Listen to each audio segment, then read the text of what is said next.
The Word of God encourages us. We are living in the last days. We are living in times where we will see whatever is written in the Bible will be completed. And that is why the Lord is calling us, each and every one of us, me and you, the church of God. God is calling us to be holy. Holy, holy, holy, just as He is holy. Let us live holy and acceptable lives for God. Because we are indeed living in the last days. In the last days, the Lord said that He would pour out His Spirit upon all flesh. But if we, the church, are not ready, if we, the church, are not holy, how can we lead the others who will be in need of us? So that is why the Word of God encourages us and calls us to be holy, holy as He is holy. So at this time, when we sing again this song, let us think upon the lyrics, the words of these songs. They say, holy, holy is the Lord God Almighty. Worthy is the Lamb who was slain. He died on the cross. He came and died on the cross for our sins. To bear that painful death on the cross that we cannot even imagine. But Jesus did it for us. So let us sing it with all our hearts. And let us ask God to also purify our hearts. Ask God to help us live holy lives just as He is holy.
To live pure and holy lives, holy and acceptable unto you, Lord. Purify our hearts, Lord.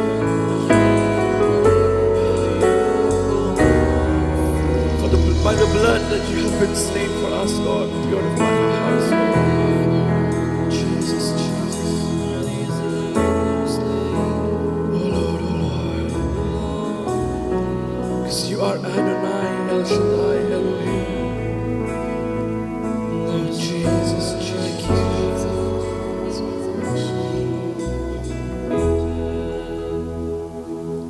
Oh Lord,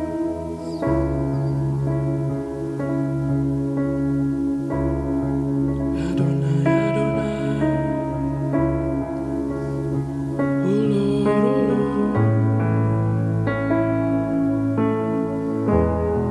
Jesus, Jesus, you are here. Let us acknowledge the presence of the Holy Spirit in this place. There is no other God like you, my Adonai.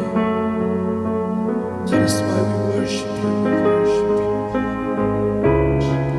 All power is in your hands. No power is in your hands.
us take a few moments to pour out our worship to Adonai, to our Adonai, to our El Shaddai, our Elohim, our Jehovah Jireh, our Jehovah Rapha. Oh, Rana Mama Makiri Alabasiya. Oh, we give our worship to you and you alone, because you alone are worthy of our worship. You alone are worthy of our praises, God. There's no other God. Oh, worthy, worthy, worthy are you, Lord. Oh, worthy, worthy are you, Lord. God Almighty, who was and is to come. We give our worship to you. We give our everything to you, Adonai.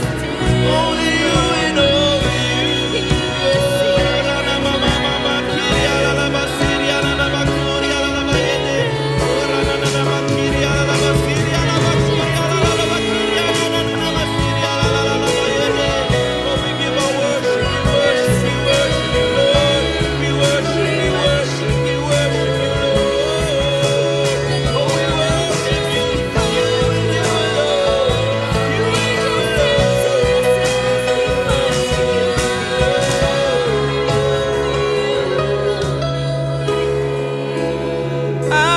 Adonai, oh Adonai, Adonai, we worship you, we worship you, we worship you, Adonai, we worship you, Adonai. We worship you, Adonai. Oh, we worship you, Adonai. We worship you, Adonai. Oh, let us give a clap offering to him. Let us give a clap offering to our Adonai El Shaddai, because he is worthy. He is worthy of our worship and praises, God. Oh, glory.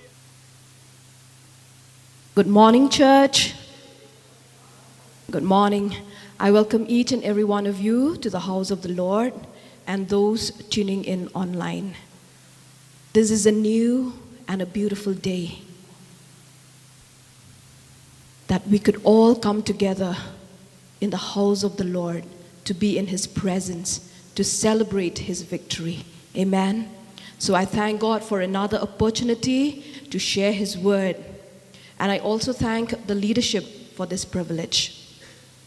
As I was meditating and thinking on what I'm going to speak this morning, many topics crosses my mind, but I feel that this morning, God calls us to go into deep waters. And if you have your Bible, turn with me to the Gospel of Luke, chapter 5, verses 1 to 11. The Gospel of Luke, chapter 5, verse 1 to 11. The Word of God says, "One day, as Jesus was standing by the lake of Gennesaret, the people were crowding around him and listening to the word of God. He saw at the water's edge 2 boats left there by the fishermen who were washing their nets. He got into one of the boats, the one belonging to Simon, and asked him to put out a little from shore. Then he sat down and taught the people from the boat. When he had finished speaking, he said to Simon, 'Put out into deep water and let down the nets for a catch.' Simon answered, 'Master, we've worked hard all night and haven't caught anything. But because you say so, I will let down the nets.' When they had done so, they caught such a large number of fish that their nets began to break. So they signaled their partners in the other boat to come and help them.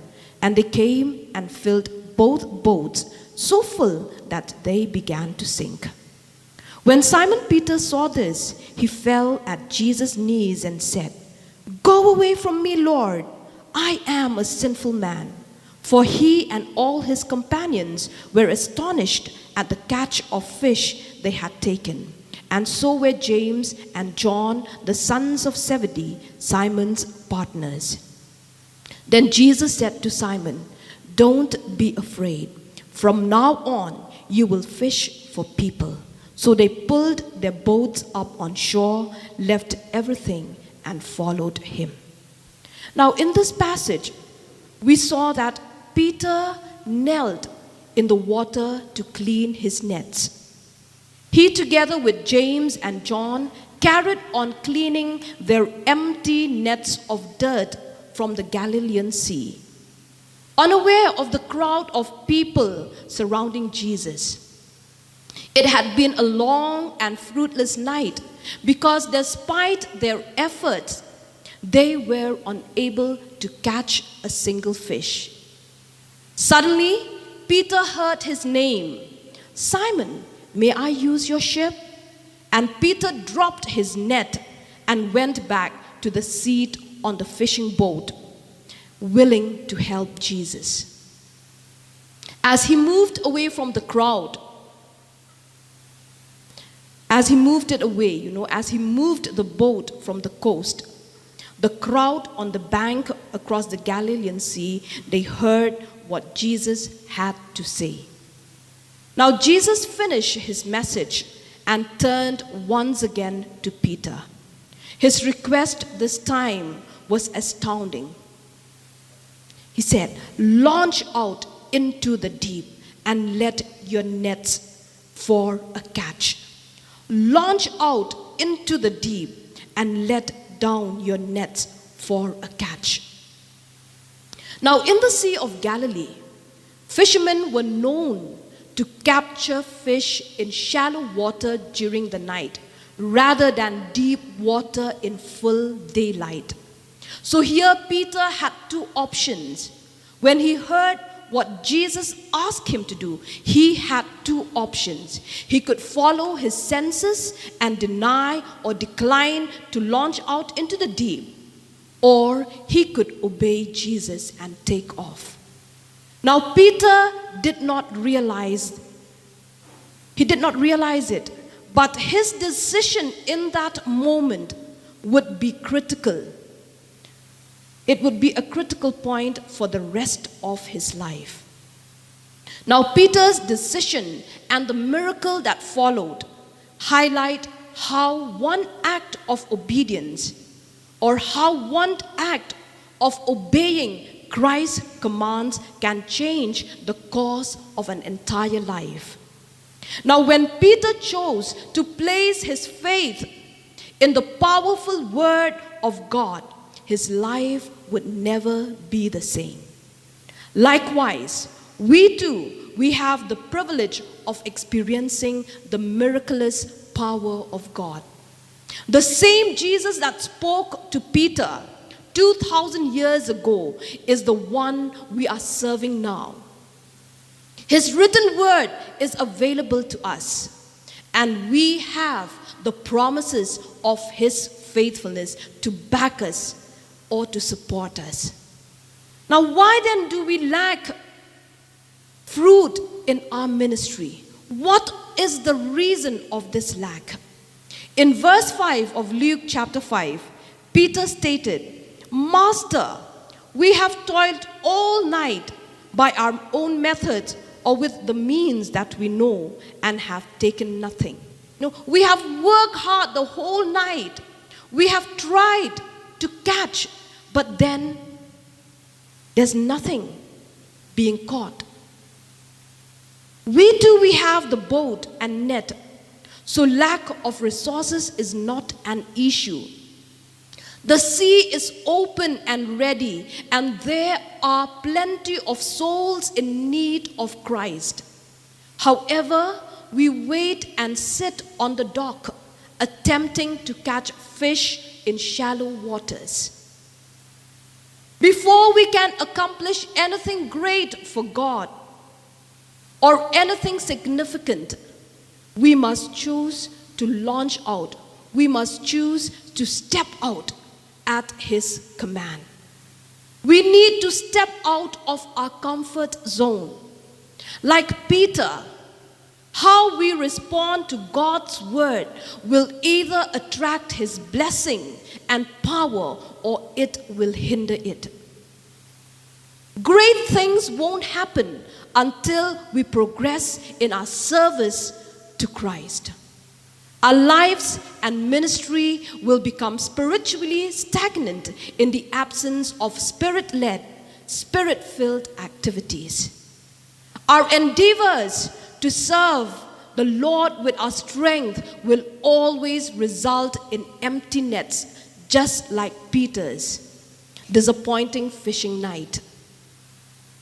However, we will witness miracles that are only made possible by the hand of God if we obey Christ's command and teachings.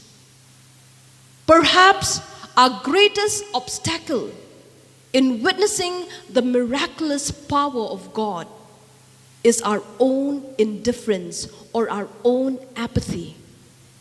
Most of the time, we do what we want. We follow our own desire. And furthermore, the majority of us are reluctant to step outside of our comfort zone. We do not want to step out of our comfort zone. And in today's accommodating culture, we are willing to serve the Lord in a casual way without deep commitment, without deep and serious commitment. Now, it is one thing to receive Jesus as our Savior, but it's another thing to wholeheartedly follow Him as a disciple.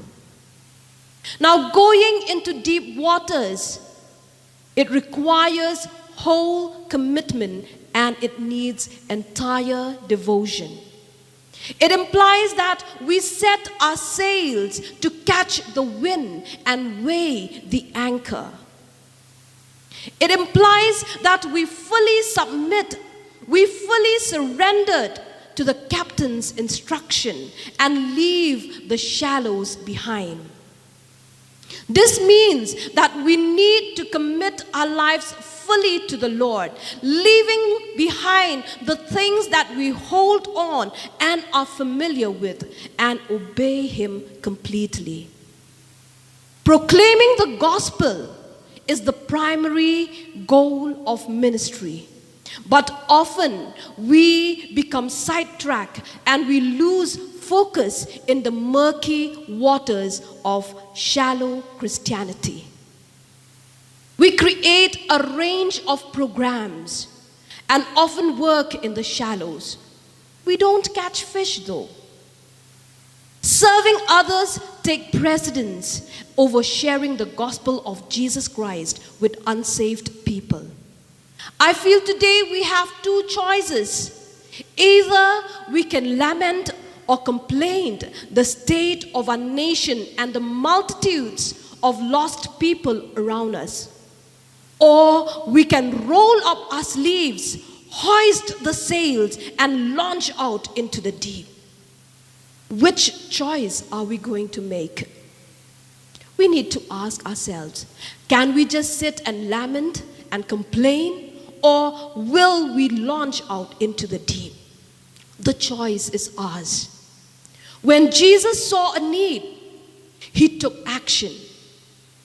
He was willing not only to humble Himself to come to earth, but also to engage with sinful, flawed humanity. In the Gospel of John, chapter 1, verse 14, it says, "And the Word was made flesh and dwelt among us, and we beheld His glory, the glory as of the only begotten of the Father, full of grace and truth." The Word is Christ. The Word was made flesh. He was willing to leave the splendor of heaven and to come down. He humbled Himself to come down to earth, to dwell among us. Now, Peter's boat must have smelled bad and been slimy. because he had been working all night with dirty fishing gear. But Jesus cared more about the people than comfort. He got into the boat and extended his hand to people in need. Jesus' mission did not focus on the wealthy or those who caused him the least discomfort. He reached out to those in need. God in human form now entered the surrounding of a common fisherman. He appeared in the middle of a typical fisherman's life. We cannot truly participate in ministry unless we are ready to step beyond the threshold of humility. We are instructed in Philippians chapter 2 verse 5 to let this mind be in you which was also in Christ Jesus. We are called to walk in humility. We are called to have the mind of Christ, to humble ourselves as he does. And also in Philippians chapter 2 verse 3 it says, in humility to consider others better than ourselves. From a human perspective, the best missionary opportunities can sometimes be the most unpleasant. Serving in inner cities, helping those who are hurting, ministering to broken lives is not always easy, nor is it comfortable. But in doing so, in extending our hands to those in need, it is meaningful and it is fruitful. James chapter 4 verse 10, it directs us to humble ourselves in the sight of the Lord. It says, humble yourselves in the sight of the Lord, and he shall lift you up. Now Jesus lowered himself to our level so that everyone had the chance to be saved. May our gratitude for the gift of grace and salvation drive us and compel us to serve with humility.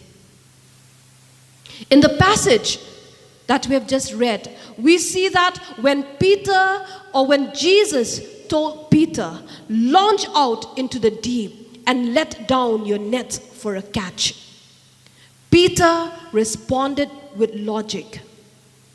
He said, Master, we have toiled all the night and have taken nothing. When Peter said this, he might have thought, really, Jesus? You're great at carpentry and a wonderful preacher. But how about letting me make the fishing decision? Because this is my area of expertise. I am an expert in this field. Maybe that was what might have gone through Peter's mind when he said, we have toiled the whole night and have taken nothing. Peter had worked all night. They had tried their best efforts to catch. And he was an experienced fisherman, and he knew what he was doing. His skill and experience went against what Jesus had just ordered. But Peter made a significant choice when he said, nevertheless, at thy word, I will let down the net. And here we see a pattern found throughout Scripture. God doesn't intervene until the situation is beyond human ability. Overwhelming odds are what God enjoys. We remember Gideon, who learned that faith does not operate in the realm of the possible. In Judges chapter 7 verse 2 it says, and the Lord said unto Gideon, the people that are with thee are too many for me to give the Midianites into their hands, lest Israel vaunt themselves against me, saying, mine own hand hath saved me. And so God always operate, or he will always intervene until the situation is beyond our ability, beyond what we can do. George Mueller, he said it well. He said, "There is no glory for God in that which is humanly possible. Faith begins where man's power ends." There is no glory for God in that which is humanly possible. Because when we are able to do, that means we will boast of our own strength. But here he said, faith begins where man's power ends. It is when we cannot do it on our own, when it is beyond our ability, it is then that God intervenes. It is then that God works for us. So we need to recognize that what Jesus calls us to do, whether in witnessing, whether in giving, serving, forgiving, or emptying self, it is usually the opposite of human thinking. Being a disciple is not about reasoning or logic. It is a life of faith. As disciples, we are to live a life of faith. We will have a closer relationship with Christ when we are ready to follow him into unknown waters, uncharted waters, and deep seas. This simply results from our complete dependence on him to provide for our needs and to lead and guide us. When relying on him is the only solution to a difficult problem, we listen to God more carefully and we spend more time with him. And as we launch out, as we step out to proclaim the gospel, giving of our time and resources and humbling ourselves to serve others, our growth becomes deeper. As we venture into the deep, we will learn how to trust and we will learn how to pray. Those who launch out learn quickly that God brings about great things with a life which is fully lived by faith. For without faith, it is impossible to please God. God knows our limitations. He knew Peter's weariness. He knew Peter's doubt and his needs. In the Gospel of John, chapter 2, verses 24 to 25, it tells us, "But Jesus did not commit himself unto them, because he knew all men and had no need that anyone should testify of man, for he knew what was in man." Before we argue with Christ, we ought to make an effort to trust him. As the all-knowing God, he knows us better than we know ourselves. Coming again to the passage, Peter answered Jesus and tells him, "But because you say so, I will let down the nets. But because you say so, I will let down the nets." In the New King James Version, it says, "At thy word, I will. At thy word, I will." Peter knew every reason not to obey Jesus, because he knew that it is only in shallow waters that they can catch fishes. But now, in full daylight, Jesus was asking him to launch out into the deep. And Peter knew that every reason not to obey Jesus. But however, Peter changed his perspective and relied only on Jesus' word and at Jesus' direct command. And we saw Peter's obedience to Christ was not a careless act, like what our society often promotes.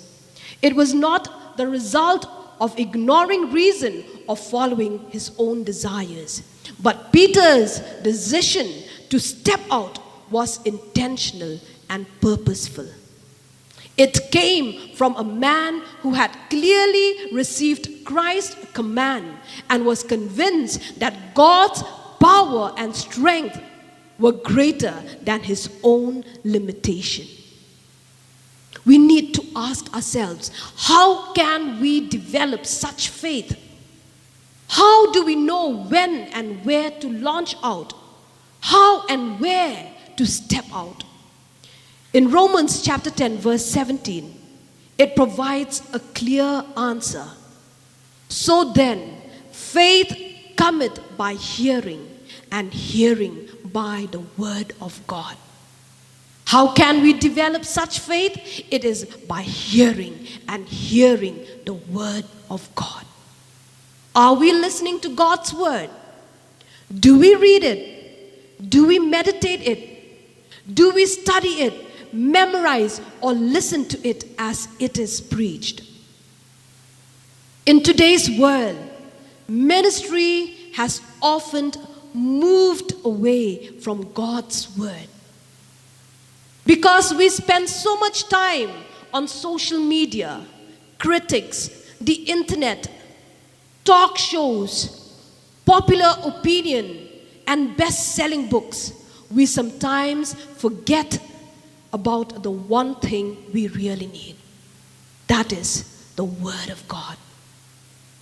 The phrase, "at thy word," when Peter said, "at thy word," it was the key that made Peter decide to step out. And we need to reach a point where we believe and put into action the truth that our God can do anything. With this knowledge, we can stay focused no matter what the circumstances or what distractions may be. Now, when Peter stepped out, he didn't leave his half-washed nets on the shore. He let them down into the water for a catch. He let down his nets into deep water for a catch. Now, stepping out into the deep was only the first half of Jesus' command. Letting down the nets was just as important. Now, our faith may waver even after the first step. We might feel fear or discouragement, and we need to understand that these are the tactics of Satan. These are the tactics used by Satan to weaken our obedience to Christ. He will use these tactics. He will make us fearful. He will bring discouragement to make us give up and return to relying on human reasoning. We see here, after letting down their nets, they caught so many fish that their nets started to break. They signaled to their partners in the other boat to come and help. And eventually, both boats were filled so full that they began to sink. Now, when Peter saw the great multitude of fishes in his net, he didn't shout with joy, nor did he rush to calculate his new wealth. Instead, his response was surprising. He fell down at Jesus' feet. He fell down at Jesus' knees, saying, "Depart from me, for I am a sinful man, O Lord." For he was astonished. Now, Peter was overwhelmed that God would use him. He was humbled not by his failure, but by his astounding success. And this is a true sign of character. If success humbles us, then failure will build us up. As Peter bowed before Jesus, the Lord brought everything together for him. And he said, "Do not be afraid. From now on, you will catch men." And at that moment, something clicked in Peter's mind, and he realized his calling and purpose in life. He would no longer focus on expanding his business, looking for new partners, or setting prices for new boats. From this point on, he would be a fisher of men. On behalf of Christ, Peter would call them to their Savior. And this is why we step out. And this is what God calls us to step out. It is not for our glory or to satisfy our need for adventure. We step out of our comfort zone to connect hearts with the invitation of Christ.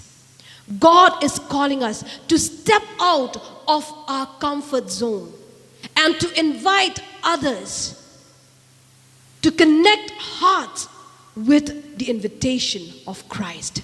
We step out to preach the gospel, the good news, to tell broken, shattered people that there is salvation through the blood of Jesus. Stepping out isn't about expanding our reputation or filling our ego. It is a decision to live fully for the glory of God by leading the lost souls to Christ. Many of us Christians, we are eager to launch a new business, a career, or a hobby. But few of us are surrendered to step out in response to Jesus' command. "Follow me, and I will make you fisher of men." That is what God wants us. He wants us to reach out to the lost souls. Many of us, we see the spiritual need surrounding us, but few have the faith to take action. When I'm saying this, I'm saying to myself too. We do not have the faith to step out, to take action. We have access to God's word, and we sense the Holy Spirit's prompting, but we do not step out at his word. Jesus is still calling his disciples to launch out. He is still calling his disciples to step out, and to put down their nets for a catch. And it is still possible to be part of a great work of God, for we are co-workers with him. There is yet hope that the Holy Spirit can bring our spiritually sad nation back to life. There is hope that the Holy Spirit could bring revival to our spiritually darkened nation. God still intends to use us to rescue and save others. But we can only be fisher of men if we will follow God with unrestrained obedience. If we will to pull up our anchors and untie our rope from the dock. Peter, James, and John, they did not just leave behind their broken nets. They left behind a massive, record-breaking catch of fish, their ultimate professional success to pursue a higher spiritual calling. Jesus transformed their ordinary profession into a divine mission, indicating that their skills and efforts are now to be used for expanding the kingdom of God rather than merely securing their own livelihood. The central theme of this passage is a call for each one of us to move from the shallow, safe waters of personal comfort and routine into the deep water of faith, trusting in God's providence and power. The moment we launch out at his word, The possibilities become as endless as the horizon. We need to take a step of faith. We need to move out of our comfort zone. We need to leave the shallow waters and to launch out into the deep. As we come to a close, let us take a moment and contemplate on these questions. Where are we toiling without results? Let us ask ourselves, where are we toiling without results? What nets do we need Jesus to fill? Are we ready to step out of our comfort zone and obey Jesus' seemingly impractical instruction? What worldly things are we holding on to that we need to leave behind to follow Jesus more fully? And how can we become a fisher of men in our daily life?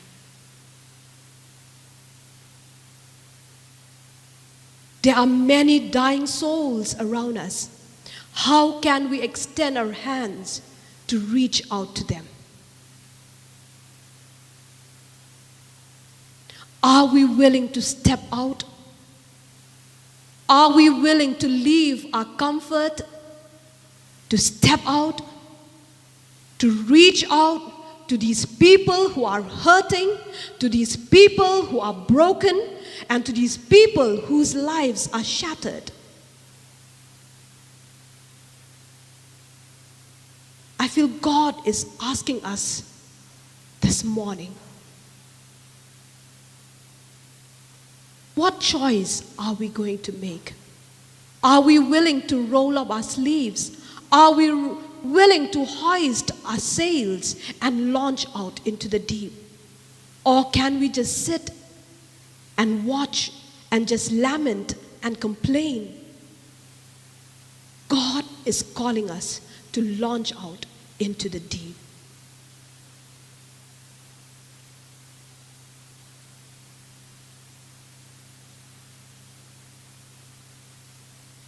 As we are contemplating, reflecting on these questions, let us look up to God.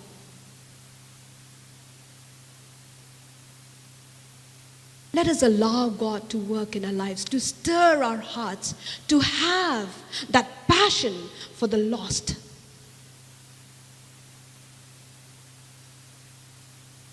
God's heart is for the lost, and He wants us to have that compassion to reach out to them. Jesus. Jesus. Oh God.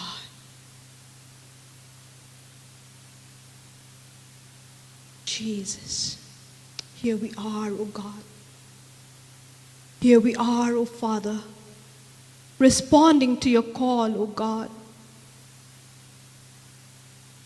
Many times, Lord, we are just sitting and waiting, oh God, in shallow waters. We are just comfortable, Lord, being in the shallow waters. But Father, here we are. Here we are this morning, Lord, even as we hear your word, oh God, which calls us to launch out, to go deeper, to go into deep waters, Lord. We pray, help us, oh Father. Help us, oh God. Father, we thank you for your word that reminds us of your power and authority, which is demonstrated in the miraculous catch of fishes. Just as you taught us, Lord, many times, oh Father, we rely on our own understanding. But Father, this morning we come to you, we pray, give us the faith to let down our nets at your command. Even when we are tired, even when we are doubting, and even when it seems illogical, help each one of us, Lord, to throw off our natural reasoning and to step out of our comfort zone. Help us to obey you and your word. Help us to recognize our limitation and to humbly surrender to your will. Empower us, Lord, to follow you wholeheartedly and grant us the courage to leave behind whatever nets we need to let go of. And may we be willing to follow and to work for your kingdom, proclaiming the good news of Christ freely and boldly. May our hearts be open to your guidance, and may we have the strength to follow wherever you lead us. You taught your disciples to cast a wide net, not for fish, but for people. Teach us, Lord, the fishing craft. Grant us the grace and skill to handle others with compassion, with care. Make our minds quiet and peaceful, yet proactive, even as we wait for those who are not yet ready to receive you. May we be instruments of your love and grace to those around us. Help us extend this blessing of knowing you to all people we come in contact with. May they see and hear you in us. Help us to see, or help us to use all that you have given us in order to bless others. Here we are, Lord. Here we are. We surrender ourselves. And Father, we say that at your word, we are willing, Lord, to launch out, to go into the deeps. Father, here we are. We yield our lives to you. We know, O God, it is not by our own power, it is not by our own strength, but it is because of you. We know, Lord, that what you say you will do, O God. And here we are, Lord. We just obey and we yield ourselves to you. In Jesus' name we pray. Amen. Amen. Amen. I invite Pastor Danny to come forward and take this time.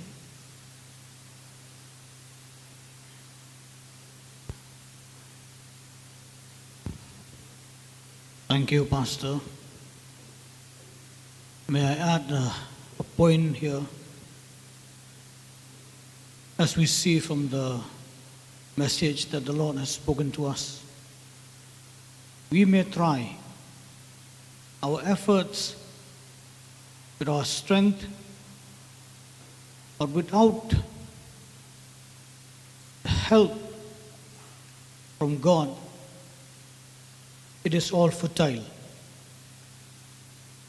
We may toil the whole day, or we may toil our entire life, but without God, our efforts is fruitless.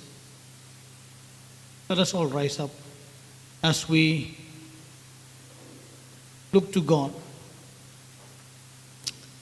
And as we have just prayed just now, I hope and believe that we have made up our minds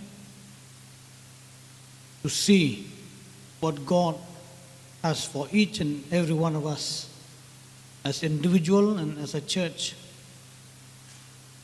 to listen to His words and to follow in spite of everything that we go through in our life. We obey His word. We obey His word. And when we obey His word, results will speak for itself. Let us look to God in prayer. Thank you, Lord, for speaking to us, O God. Thank you, Lord, for always reminding us, O God, that without you, O God, we are nothing, O God. Without your words in our life, O God, though we try, O God, we may try with our own effort, O God, but those efforts, O God, will be futile, O God, will yield no fruit, O God. But Lord Jesus, we give our lives to you, O God. Even, Lord, at your words, Lord, we will launch forward, O God. We will do things, O God, that you ask us to do, O God. Lord, we will follow you, O God. Wherever you lead us, O God, we will follow you, Lord. Thank you, Lord, for speaking to us this morning, O God. And Lord, I ask that you, O God, will give us the grace, even, Lord, to obey you, O God, to do your will, O God, here on earth, O God. Lord, to be a blessing to many, O God, and to all those who we come in contact with, O God. Thank you, Lord Jesus. We give you all the glory, all the praise. Thank you for speaking to us, O God, always reminding us, O God, calling us, O God, to go deeper with you, Lord. Thank you, Jesus. Lord, as your children, O God, as we leave from this place, O God, we ask, my God, my Father, your love will always be with us. And your grace, Lord Jesus, that enables us, O God, to do greater things for you will be with us, O God. And the sweet fellowship and the inspiration of the Holy Spirit that empower us to be like you will be always with us, O God. As you said, O God, you will never leave us nor forsake us, Lord Jesus. You will always be with us. Thank you, Lord. In Jesus' mighty name we ask and we pray. Amen and amen and amen.